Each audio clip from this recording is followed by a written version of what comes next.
ただいまっとワンコです。今回はスプリッターのレビューです。リベンジです。お仕事で自分のパソコンの画面を別のモニター2台に移したり、はたまたプレイステーションやスイッチなどゲーム配信などをメインとして購入される方が多いのではないでしょうか。ワンコも PS3 用のゲームで配信しようと前回の動画では PS3 に仕掛けられているコピーガードを回避すべくスプリッターを取り付けたのですが、残念ながら突破ができずに撃沈。散々な結果となってしまいました。今回リベンジすべくご紹介するのがノーブランド 1x2 の HDMI スプリッターです。前回のスプリッターは残念ながらコピーガードという山は越えられませんでしたが、今回のスプリッターは越えられるのでしょうか。レビューしてみました。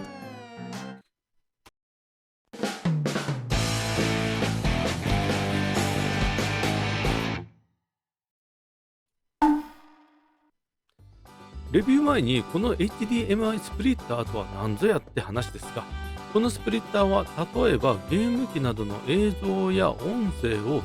テレビやパソコンなど複数の機器に同時に流せる機器のことを言います。便利ですね。今回は Amazon で購入したスプリッターです。値段は当時1580円でしたが、今は2000円台と値が上がってしまいました。段ボールの箱を開けるとこんな感じで出てきました。内容物が本体とケーブル、そして英文と日本語の説明書が2枚入っていました。ケーブルは 5V 用の USB ケーブルが付属しています。そして本体です。金属なので結構軽い感じがしました。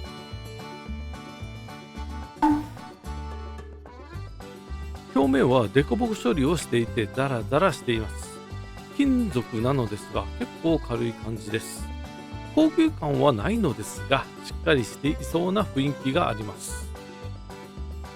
そして側面には電源と HDMI 入力端子、インジケーターランプがそれぞれついています。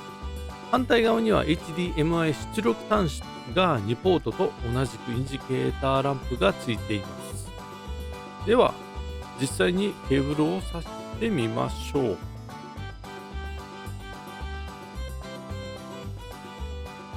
個体差にもよるのでしょうが HDMI 端子をつなげてみると少しきつい印象がありましたが、しっかりつながっている感じがあり、すぐに抜けそうにない感じなので、ある意味安心感さえあります。また反対側もつないでみましたが、でもちょっときついですかね。全体的に接続にはきつい印象を受けました。とりあえずスペックを見てみましょう。機器のスペックですが、サイズが縦6センチ、横が6.4センチ、厚さが2センチ、そして重さが約 82g ですかね。そしてケーブルの長さが約98センチです。以下は説明書の通りです。名称がノーブランドで 1x2HDMI スプリッターと言います。では実際に使用してみましょう。 NSR レビュー。さて因縁の PS3 です。今回のスプリッターは PS3 のコピーガードを超えられるのでしょうか。今回も使用するのが PS3 と GC550 というキャプチャー機器です。早速配線をつなげて準備してみたいと思います。準備の前にコピーガードの回避方法を説明したいと思います。PS3 のゲーム実況や動画録画をするにはどうしたら良いのでしょうか。それにはまずキャプチャーボードが必要になります。しかし PS3 用のゲームを録画やライブ配信をしたいと思ってキャプチャーにつなげても PS3 には HDCP という著作権保護機能、つまりコピーガードが導入されているためゲーム画面が映らないのです。どうしたら良いのかというと PS3 とキャプチャーボードの間にスプリッターというものをかませます。このスプリッターを間に入れることで PS3 のコピーガードを回避すると同時に、パソコンとテレビなどのモニターに2画面同時の映像が流れるのです。なので PS3 のコピーガードを回避するために必要となるのがこのスプリッターという機器なのです。 NSR レビュー。実際に接続方法ですが、電源のあるインプット側を PS3 に接続します。次にアウトプット側、つまり出力側をそれぞれキャプチャーボードとテレビなどに接続します。それぞれ HDMI ケーブルなので、実際に接続するときは少し混乱してしまうかもしれませんが、しっかり確認していけばつながります。また余談ですが、キャプチャーボードからパソコンに接続するケーブルは USB 3.0 です。コネクターの中が青いのが 3.0 用のケーブルです。キャプチャーボードにケーブルが付属しているので間違いようはありませんが、お使いのパソコンが USB 3.0 仕様でないとカクカクして使えない場合があるので、注意して接続してみてください。さて、このスプリッターはコピーガードは回避できたのでしょうか。結果を先に言うと、見れました。ただしゲームの読み込み時にはコピーガードが働いてしまってエラーが出てしまいました。なので画面の通りゲームを完全に立ち上げてからキャプチャーボードの電源を入れ直したり、キャプチャーボード専用のソフトを立ち上げたりすることでしっかりと2画面となり、コピーガードを回避できるようです。この辺はスプリッターというよりキャプチャーボードと PS3 の相性なのかもしれません。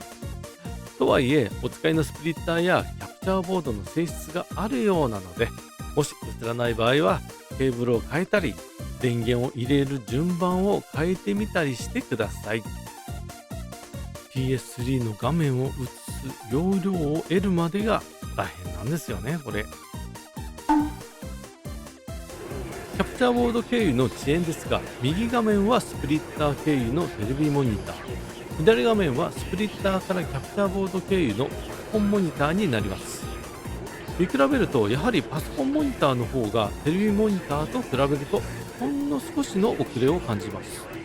画面だと少し分かりにくいのですが、音声だと環境音のようで分かりやすく遅れて聞こえてきます。この辺はキャプチャーボードを経由しているので仕方ないのかもしれませんね。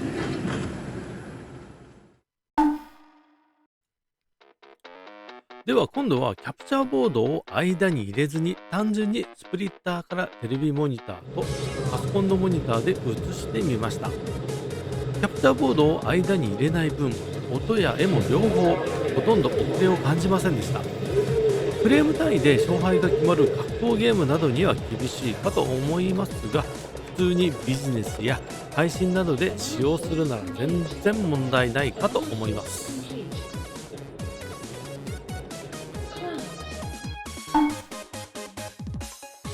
スプリッターをつなぎつつ1時間ほどゲームをしてみました。機器が金属製なので放熱効率が良いのか触ってみたところ全然熱くありませんでした。またケーブルも触っても熱くありません。しっかりと熱処理をしている印象です。これならゲーム配信や会議などでも途中で止まることなく安心して使用できそうですね。バスパワーとは AC 電源などを使用せずに USB や HDMI ケーブルなどを通じて電源を供給することをバスパワーと言います。このスプリッターではバスパワーは使用できるのでしょうか。 PS3 からの電源で賄えるのでしょうか。ダメでした。ちなみに他の機器でもダメでした。今回のスプリッターはうまく PS3 のP ガードを回避できました。また回避目的ではなくても分配された映像は遅延することなくしっかりと映し出されていました。便利だったのは電源を取る際コンセントなどではなく USB からなので、パソコンやビジュアル機器などと一緒に使用できたりと便利でした。また長時間使用しても熱がこもりにくそうなので、ゲーム配信や録画のほかビジネスでも大いに活躍しそうです。買って損はない商品でした。